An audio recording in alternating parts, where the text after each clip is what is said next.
Hello YouTube friends, BEN.O.CICHLID here. Thank you so much for tuning in. Today I want to speak with you about how I've changed my water change routine. When I first started working with cichlids, because of the high amount of waste that they produce, which of course is related to how much you feed them, right? But because they are considered very high waste producing fish, the general consensus within the cichlid keeping community was you do big water changes. And I'm talking like 75%, 80, 90% water changes. And I started noticing some changes with the fish after a water change like that.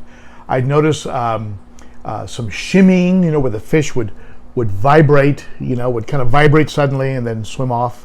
I also noticed a lot of flashing, where they would, rub hard against things over and over again, sometimes rub their sides on the substrate. And so I started dialing back the water changes. And finally I ended up at around 20 some odd percent water change.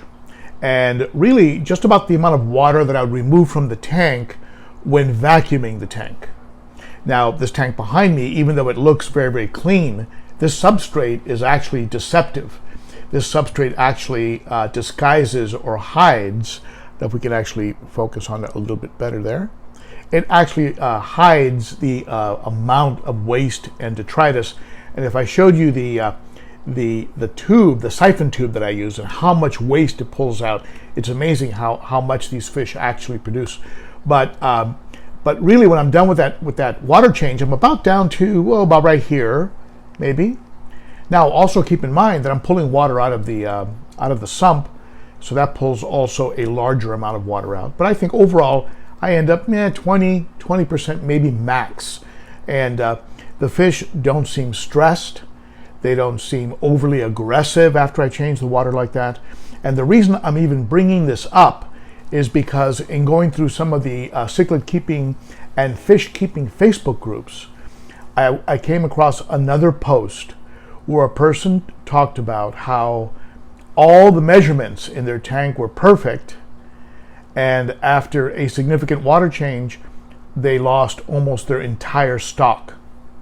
And they treated the water, they tested the water before and after, and everything seemed okay.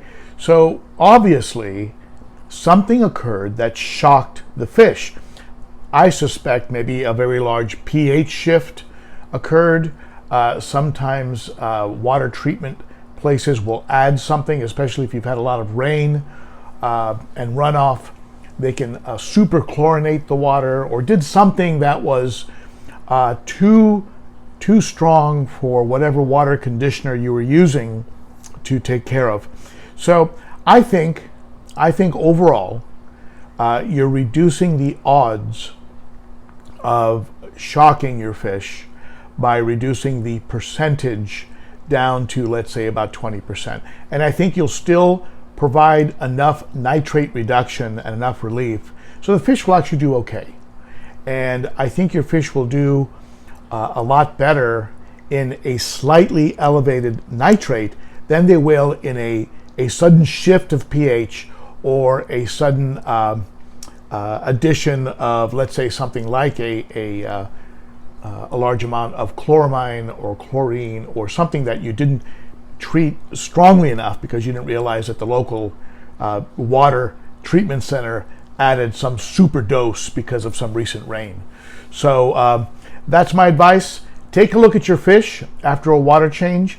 If you notice a peculiar behavior, if they're flashing, if they're rubbing against like they're trying to scratch, or if they're acting crazy or something's bugging them, and dial it back a little bit and see if you still get that same behavior until you get your water changed to a point where you change the water and the fish act okay. They act calm and normal. Naturally, test your water. And if you are running nitrates between 40 and 80, and you do that kind of water change, and let's say the next day you're still up above 40, chances are you probably need to do more. But just, keep an eye on it, dial it in, And my water changes now are 20-25%. I'm not doing the big, massive 70-80% water changes that I used to do, and I don't get the flashing anymore with these guys. They're not rubbing up against stuff and acting unusual because of what I think was probably a shift in pH. Okay, so that's my water change tip. Do you have some water change tips? Talk about them below. Let's share them in the Convo Gang. Click on that bell and become part of the Convo Gang. You know I love reading your messages below. I'd like to hear what you're doing with water changes and why you're doing it that way. Okay, let's get a conversation going, and let's expand it if you'd like at the BEN.O.CICHLID Facebook group page. And if that isn't enough for you, follow me on Instagram at BEN.O.CICHLID.